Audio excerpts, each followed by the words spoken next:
Hello everyone, আসসালামু আলাইকুম। Welcome back to my SMS kitchen.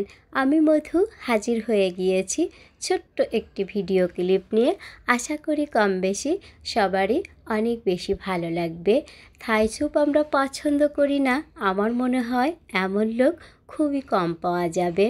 বাচ্চা থেকে ছোট, ছোট থেকে বড়, সবাই কিন্তু আমরা থাই স্যুপটা অনেক বেশি পছন্দ করি। আমার আজকের রেসিপি হচ্ছে থাই স্যুপ। আসলে দেখা যায় যে রেস্টুরেন্টে আমরা যদি একটা থাই স্যুপ খেতে যাই তাহলে কিন্তু অনেক কস্ট পড়ে। তো সেই টাকা দিয়েই কিন্তু আমরা বেশ কয়েকবার বাসাতেই থাই স্যুপ তৈরি করে খেতে পারি। আমার বিশ্বাস সবারই অনেক বেশি ভালো লাগবে। একেবারেই সহজ ওয়েতে করে দেখিয়েছি, খেতে অসাধারণ হয়েছিল। আমরা যারা থাই স্যুপ পছন্দ করি তারা তো করি, আর যারা এখন পর্যন্ত থাই স্যুপ ট্রাই করিনি আশা করি একবার হলেও ট্রাই করে দেখব। তো এখানে আমি থাই স্যুপের যে প্যাকেটগুলো আছে সেই প্যাকেট নিয়ে নিয়েছি। আসলে পরিমাণটা ডিপেন্ড করে যার যার পছন্দের উপর, কে কে পরিমাণ খাবে, কে কতটুকু পরিমাণ করবে তার উপরেই কিন্তু ডিপেন্ড করে। আমি এখানে থাই স্যুপের 2টা প্যাকেট নিয়ে নিয়েছি। প্যাকেটগুলোর মধ্যে যে দানা দানা একটা ভাব থাকে সেটা আমি একটি চামচ দিয়ে খুব ভালোভাবে মিক্সড করে নিব। আসলে মিশ্রণটা যত ভালোভাবে তৈরি করে নেওয়া যাবে থাই স্যুপটা কিন্তু ততটাই পারফেক্ট হবে। তো খুব ভালোভাবে আমি চামচ দিয়ে মিক্সড করে নিয়েছি। এখন আমি পরিমাণ মতো পানি অ্যাড করে দিব।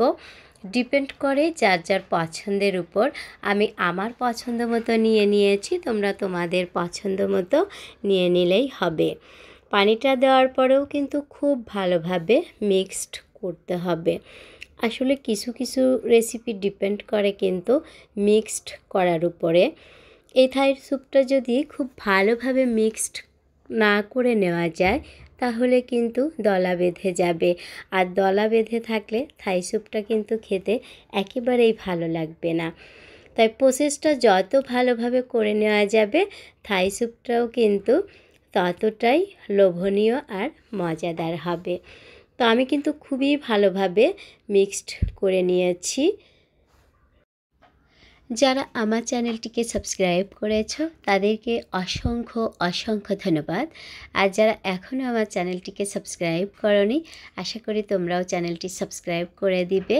আর তোমরা সাবস্ক্রাইব করলে আমিও তোমাদেরকে সাবস্ক্রাইব করে দিব। তো এখানে আমি থাই স্যুপের সঙ্গে 2টা ডিমের কুসুম মিক্সড করব। ডিমের সাদা অংশটা বাদ দিয়ে দিয়েছি, শুধু কুসুমটা নিয়ে নিব। আর এটাকেও কিন্তু খুব ভালোভাবে মিক্সড করে নিতে হবে। আসলে থাই স্যুপ মানেই একটু সময় ধরে, ধৈর্য ধরে খুব ভালোভাবে মিক্সড করে রান্না করতে হবে।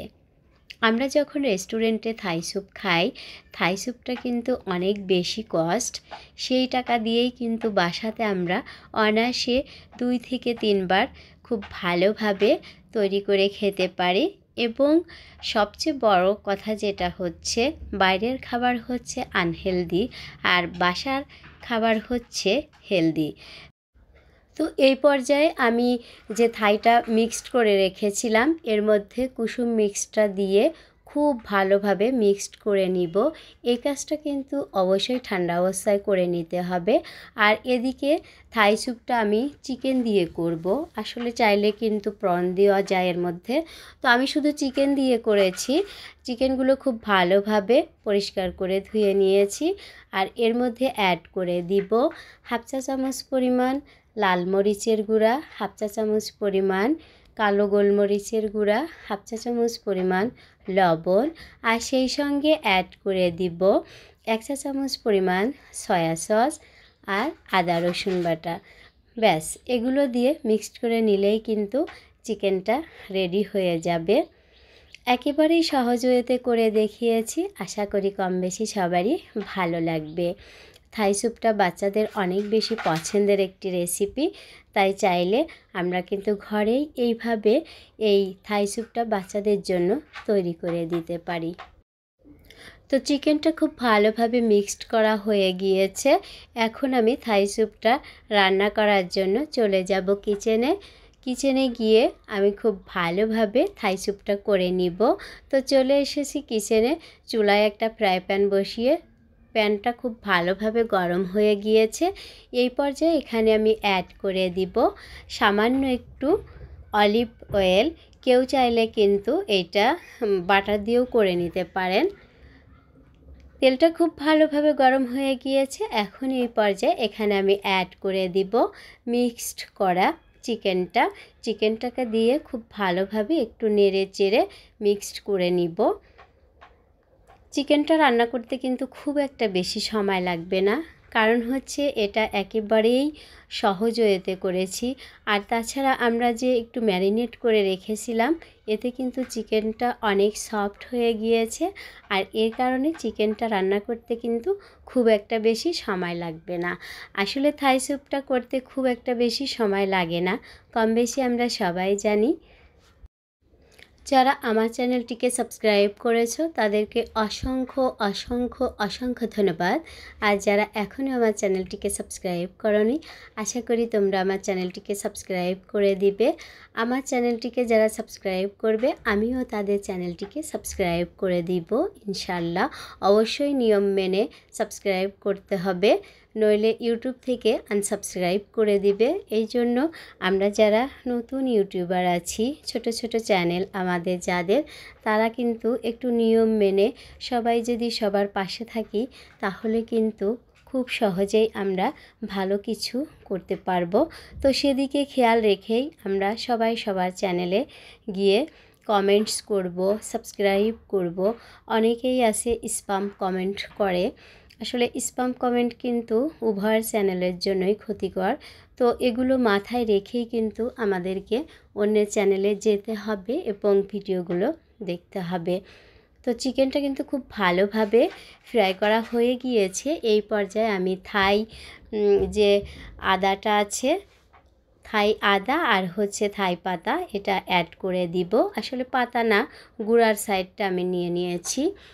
এটাতে কিন্তু দারুণ একটা স্মেল আসে। যখন আপনারা নিজেরাই রান্না করবেন তখন নিজেরাই বুঝতে পারবেন। আর এইটা না দিলে কিন্তু রেস্টুরেন্টের মতো থাই স্যুপ হবে না।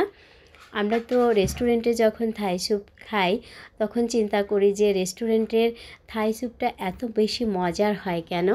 তার সিক্রেট কিন্তু এটাই। এই জন্যই রেস্টুরেন্টের থাই স্যুপটা খুব বেশি মজা হয়। তো থাই স্যুপ আমরা এখন যে মিক্সড করে রেখেছিলাম যে মিশ্রণটা, ওই মিশ্রণটা এর মধ্যে দিয়ে দিব আর খুব ভালোভাবে একটু নেড়ে চেড়ে ফুটিয়ে নিব।